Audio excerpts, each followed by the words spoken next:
Bonjour à toutes et à tous, bienvenue dans ce récap hebdomadaire de Guinée-Gouv. On vous résume l'essentiel de l'actualité gouvernementale de la semaine. C'est parti. On commence par une actualité majeure. Le président de la République, son Excellence le général Mamadi Doumbouya, a annoncé la finalisation du Fonds souverain de Guinée, un outil stratégique destiné à mieux gérer les revenus miniers et à soutenir le financement des grands projets du programme Simandou 2040. Ce mécanisme vise à transformer la rente minière en un levier durable d'investissement public, consolidant ainsi la stratégie de souveraineté économique engagée par l'État. Dans le prolongement institutionnel, la Direction générale des élections a mis en place 2 commissions dédiées à la validation des parrainages et au suivi des aspects financiers du scrutin présidentiel du 28 décembre 2025. Cette avancée ouvre la phase opérationnelle du processus électoral.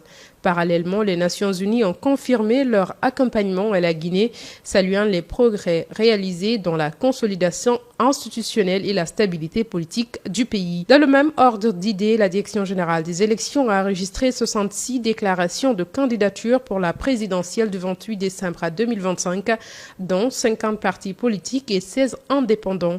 Ces derniers ont désigné leurs mandataires pour participer aux commissions ad hoc chargées des parrainages et du financement. Toutes les candidatures seront soumises à validation avant la liste officielle. Sur le plan économique, la Direction générale des impôts a annoncé avoir mobilisé 15 828 milliards de recettes entre janvier et septembre 2025, soit 113% de prévision annuelle. Grâce à la digitalisation du système fiscal et à la dématérialisation des paiements, les recettes ont augmenté de près de 60% par rapport à 2024, confirmant la solidité des réformes engagées pour renforcer la transparence et la mobilisation des ressources antérieures. Du côté des infrastructures, un financement de 38 millions d'euros ont été approuvés entre la Guinée et les institutions françaises pour la construction de 14 ponts et la réhabilitation de 14 pistes rurales. L'objectif est de désenclaver les zones agricoles et d'améliorer la connectivité entre les localités rurales et les marchés régionaux. Dans le secteur minier, le ministère des Mines et de la Géologie a signé un accord de mutualisation pour la gestion de la maintenance de la route minière de Dapilolline, longue de 73 km. Ces initiatives marquent une étape importante vers une exploitation plus responsable axée sur la réduction de l'impact environnemental, la création d'emplois locaux et la coordination entre les opérateurs du secteur. S'agissant du transport maritime, Conakry a accueilli la 15e réunion du comité de contrôle des navires par l'État du port du mémorandum d'Abuja en présence de représentants d'Afrique de l'Ouest et du Centre.